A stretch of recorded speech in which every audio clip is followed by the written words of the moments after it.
SSC কেমিস্ট্রির অষ্টম অধ্যায় থেকে ঢাকা বোর্ড 2024 সালে আসা এই সৃজনশীলটার সলিউশন করব। দেখো এখানে আমরা ফার্স্টে এই ক নাম্বার প্রশ্নের সলিউশন করে ফেলাই। গলন কাকে বলে?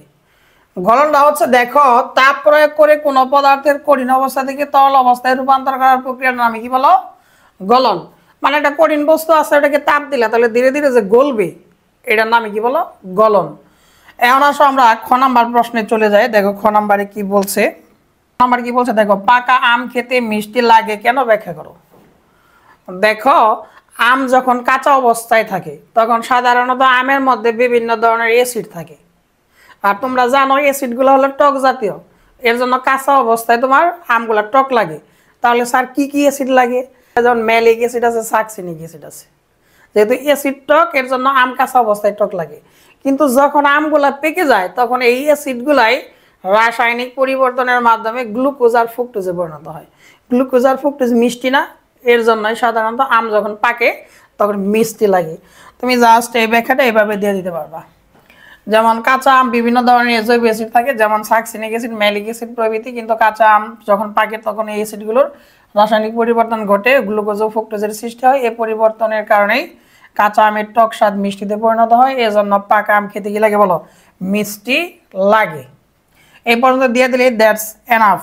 দেখো এই ঘ নাম্বারে কি বলছে, 1 নং যৌগের তড়িৎ বিশ্লেষণ প্রক্রিয়া সমীকরণ সহ বর্ণনা করো। দেখো 1 নম্বর যৌগটা কি বলো? পানি। তার মানে পানির তড়িৎ বিশ্লেষণ প্রক্রিয়াটা আমাদেরকে ব্যাখ্যা করতে হবে।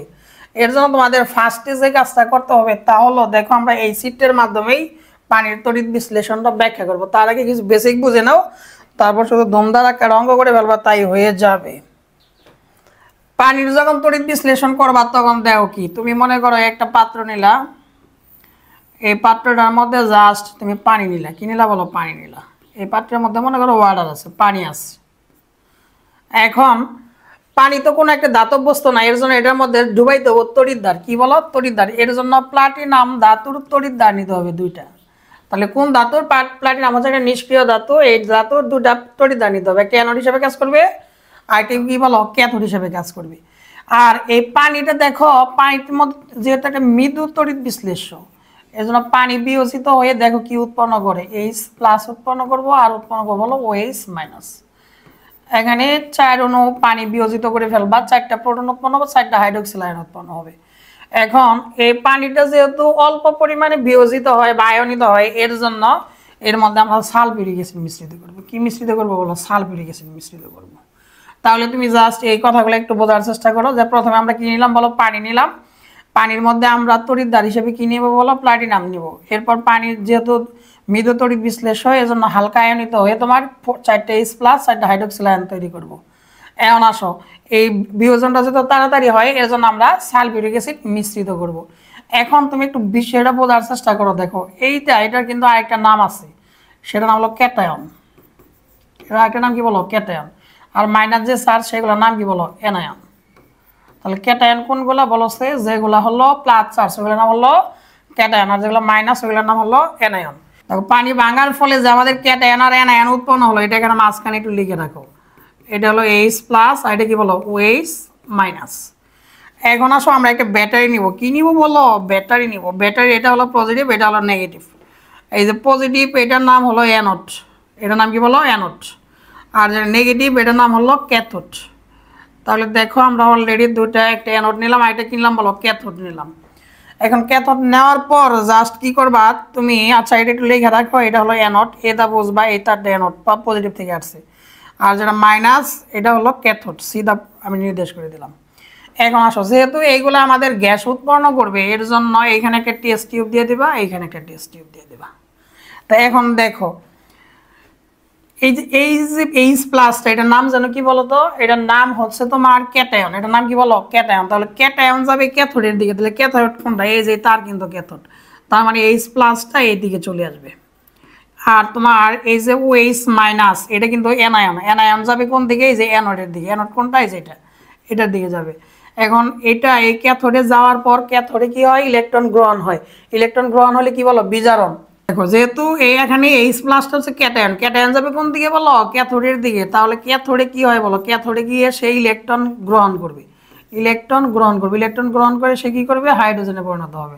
দেখো এখানে টোটাল কয়টা হাইড্রোজেন ছিল 4টা, তাহলে এখানে 4 লিখো, এখানেও 4 লিখো, আর এখানে লিখে ফেলো 2 ও 9 হাইড্রোজেন গ্যাস তৈরি হবে। তাহলে এই যে আমাদের যে টেস্ট টিউবটা ছিল এখানে আমরা পাবো হলো হাইড্রোজেন গ্যাস। কি গ্যাস বলো? Hydrogen gas. তাহলে বলো তো এই পানির তড়িৎ বিশ্লেষণ করলে ক্যাথোডে কোন গ্যাস উৎপন্ন হয়? হাইড্রোজেন গ্যাস উৎপন্ন হয়। এখন আসো আমাদের এই অ্যানোডে কে যাবে? অ্যানোডে যাবে OH মাইনাস। কে যাবে বলো? OH minus. এই OH মাইনাস কি করবে? সেই ইলেকট্রন ত্যাগ করব। কি করব বলো? ত্যাগ করব। ইলেকট্রন সে যদি ত্যাগ করে তাহলে কি উৎপন্ন হয়? দেখো ইলেকট্রন ত্যাগ করার পরে উৎপন্ন হবে 2 অণু পানি প্লাস হলো অক্সিজেন গ্যাস। কি গ্যাস বলো? Oxygen gas. এই যে এখানকার যে টেস্ট টিউবটা আছে এই টেস্ট টিউবটার মধ্যে থাকবে হলো অক্সিজেন গ্যাস। কি গ্যাস বলো? Oxygen gas. তাহলে আমাদের ক্যাথোডে উৎপন্ন হলো হাইড্রোজেন গ্যাস, আর অ্যানোডে কি উৎপন্ন হলো বলো? Oxygen gas.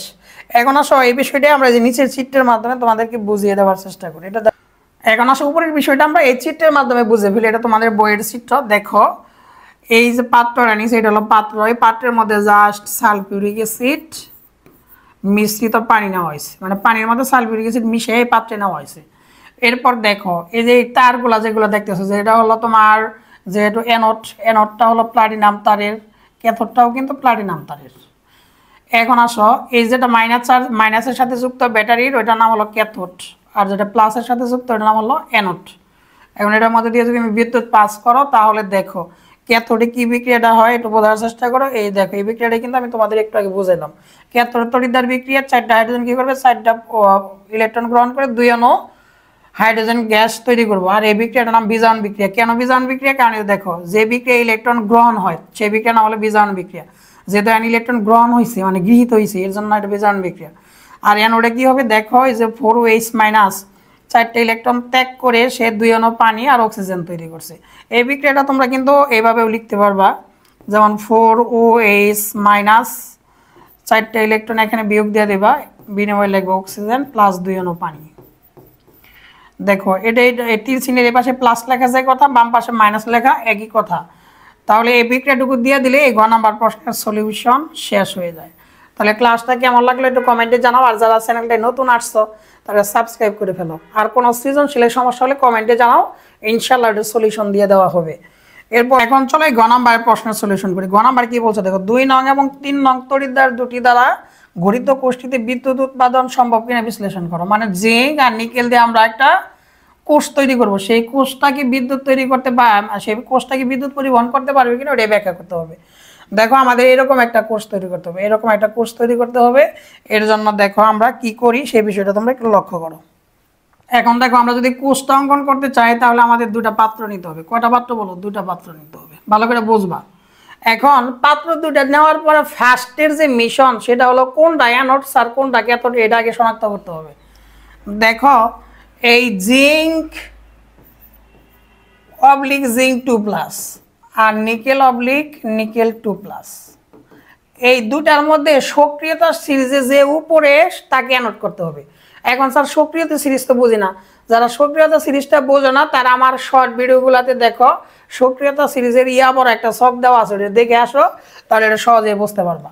আচ্ছা তোমাদের আমি সহজেই বলে দেই, জিঙ্কের সক্রিয়তাটা বেশি আর নিকেলেরটা কম।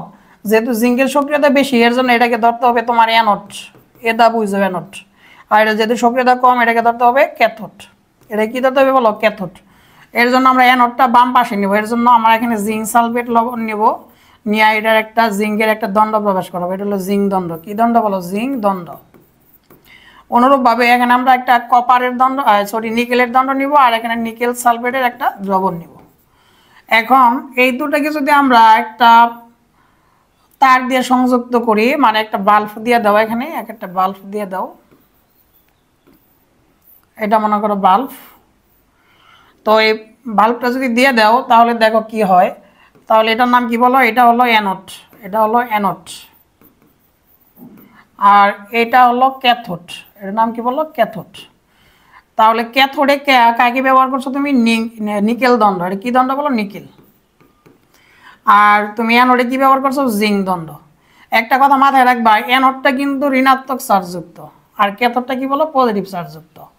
এই যে অ্যানোডে যে আছে, অ্যানোডে যে জিঙ্ক কি করবে? জাস্ট সে অ্যানোডে, তোমরা জানো অ্যানোডে জারণ ঘটে, সে 2টা ইলেকট্রন সুন্দর করে ত্যাগ করে জিঙ্ক 2+ পরিণত হবে। এখানে জারণ বিক্রিয়া করব। আর নিকেল কি করব, নিকেল যে আয়নগুলো দ্রবণে আছে সে দুটো ইলেকট্রন গ্রহণ করে নিকেল ধাতুতে রূপান্তরিত হবে। কিসে রূপান্তরিত হবে বলো, নিকেল ধাতুতে রূপান্তরিত হবে। এটা যেহেতু অ্যানোডের বিক্রিয়া, এর জন্য এটা জারণ বিক্রিয়া। এটা কি বলো, জারণ বিক্রিয়া। জারণ বিক্রিয়া কি হয়, ইলেকট্রন ত্যাগ হয়। আর এটা কি বিক্রিয়া বলো, বিজারণ বিক্রিয়া। বিজারণ বিক্রিয়া কি হয় বলো, ইলেকট্রন গ্রহণ হয়। তো এটাই হচ্ছে মূল মেকানিজম। এখন এই জিঙ্কের দণ্ড ইলেকট্রন ত্যাগ করার কারণে ইলেকট্রনটা এইদিকে যাবে। যখন ইলেকট্রনটা ওইদিকে যাবে তখন বিদ্যুৎ তার বিপরীত দিকে আসবে, ফলে বাল্বটা কি হবে বলো, জ্বলে উঠবে। বাল্বটা কি করে উঠবে, জ্বলে উঠবে। তার মানে আমরা বলতে পারি তোমাদের এই জিঙ্ক অবলিক জিঙ্ক 2+ আর নিকেল অবলিক নিকেল 2+ দিয়ে যদি আমরা কোনো কোষ তৈরি করি তার মাধ্যমে বিদ্যুৎ উৎপাদন করা সম্ভব এবং বাতিও জ্বালানো সম্ভব। এখানে একটা কাজ করবো, এখানে একটা লবণ সেতু লাগাই দেবো, একটা লবণ সেতু। লবণ সেতুটা কি, ইউ আকৃতির একটা কাঁচ নল। কি আকৃতির বলো, ইউ আকৃতির একটা কাঁচ নল। ইউ আকৃতির একটা কাঁচ নল, এই যেটা হলো লবণ সেতু। ইউ আকৃতির কাঁচ নল যার উভয় মুখ তুলা দিয়ে বন্ধ থাকে। কি থাকে বলো, তুলা দিয়ে বন্ধ থাকে। আর এখানে বিভিন্ন ধরনের লবণ ব্যবহার করা হয়, যেমন পটাশিয়াম ক্লোরাইড লবণ ব্যবহার করলাম। আর লবণ সেতুর কাজ হচ্ছে জাস্ট দুইটা কোষের মধ্যে আয়নের সমতা বজায় রাখে। ওইটা আবার আরেকটা ক্লাস, এর জন্য সংক্ষেপে মনে রাখবা। লবণ সেতু দিয়ে দিবা, চিত্রটা দিয়ে দিবা, আর লাস্টে বলে দিবা যে এটা দ্বারা বিদ্যুৎ পরিবহন করা সম্ভব এবং বাতিও জ্বালানো সম্ভব। আর কি বলবা, যেহেতু জিঙ্কের সক্রিয়তাটা বেশি এর জন্য এটাকে অ্যানোড লাগাইতে হবে, মানে অ্যানোড ধরতে হবে। আর নিকেলের সক্রিয়তাটা যেহেতু কম, একে তোমার ক্যাথোড ধরতে হবে। দ্যাটস এনাফ, এটুকু হলে হয়ে যাবে। আর কোনো সৃজনশীলের সমস্যা থাকলে আমাকে একটু জানাও। আর এটার আরেকটু জিনিস আমি দেখাই দিই। এখন চলো আমরা এই চিত্র দিয়ে বিষয়টা ব্যাখ্যা করে দিই। দেখো এই যে এটা হলো জিঙ্ক সালফেট দ্রবণ, এটা জিঙ্কের দণ্ড। কিসের দণ্ড, জিঙ্ক। এটা অ্যানোড, এটা মাইনাস চার্জ যুক্ত হবে। আর এটা একটু মুইসা দাও, এটা কপারের চিত্র, কিন্তু এটা হবে নিকেল। নিকেল, এটা হবে নিকেল। আর এটা হবে সালফেট 2- নিকেল 2+। আর এটা হলো তোমার ক্যাথোড, এটা কি বলো, ক্যাথোড। আর এটা হলো নিকেলের দণ্ড। আর এটা দেখো এই যে লবণ সেতু, এটার নাম কি বলো, লবণ সেতু। আর এখান থেকে দেখো ইলেকট্রনগুলো ওইদিকে যাচ্ছে, তীর চিহ্ন দিয়ে কিন্তু তোমাদের বইতে বুঝাইছি ইলেকট্রনগুলো এইদিকে যাচ্ছে। আর যখন বিদ্যুৎটা এইদিকে আসার ফলে বাতিটা জ্বলে উঠবে। এখন আসলে বিক্রিয়াগুলো সুন্দর করে লিখে দেয়। অ্যানোডে কি বিক্রিয়া ঘটে বলো, অ্যানোডে ঘটে হলো জারণ বিক্রিয়া। বলো অ্যানোডে কি বিক্রিয়া ঘটে, জারণ বিক্রিয়া। অ্যানোডে কাকে নিচ্ছ, জিঙ্ক। সে দুটো ইলেকট্রন ত্যাগ করে কি উৎপন্ন করবে বলো, জিঙ্ক 2+। এটাই হলো জারণ বিক্রিয়া। আর ক্যাথোডে কি হবে, নিকেল 2+, সে দুটো ইলেকট্রন গ্রহণ করে উৎপন্ন করবে হলো নিকেল ধাতু। কি ধাতু বলো, নিকেল ধাতু। আর সামগ্রিক বিক্রিয়াটা কি হয়, দুটা যোগ করো। দেখো এই যে ইলেকট্রন ইলেকট্রন কাটা, তাহলে কি হয়, সামগ্রিক বিক্রিয়া কি লিখবা, জিঙ্ক প্লাস নিকেল 2+। নিকেল কি প্লাস, 2+, মানে বাম পাশের গুলো আগে লিখবা, এরপর তীর চিহ্ন দিয়ে ডান পাশের গুলো লিখবা। জিঙ্ক 2+ প্লাস কি বলো, নিকেল। তাহলে এটাই হলো তোমাদের সামগ্রিক কোষ বিক্রিয়া। আর যদি ডায়াগ্রাম দিতে বলে তাহলে ডায়াগ্রাম কিভাবে লিখতে হয় দেখো। আগে জিঙ্ক লিখবা, জিঙ্ক লিখে জিঙ্কের পরিবর্তিত অবস্থা কি বলো, জিঙ্ক 2+। এরপর যে দুটা দাগ দেবা, এটা না বলে লবণ সেতু, লবণ সেতু। এরপরে দেখো যে নিকেল 2+ আছে, এটা লিখে দিবা। আর জাস্ট এই নিকেল ধাতুটা লিখে দেবে, যে Ni লিখে দেবা।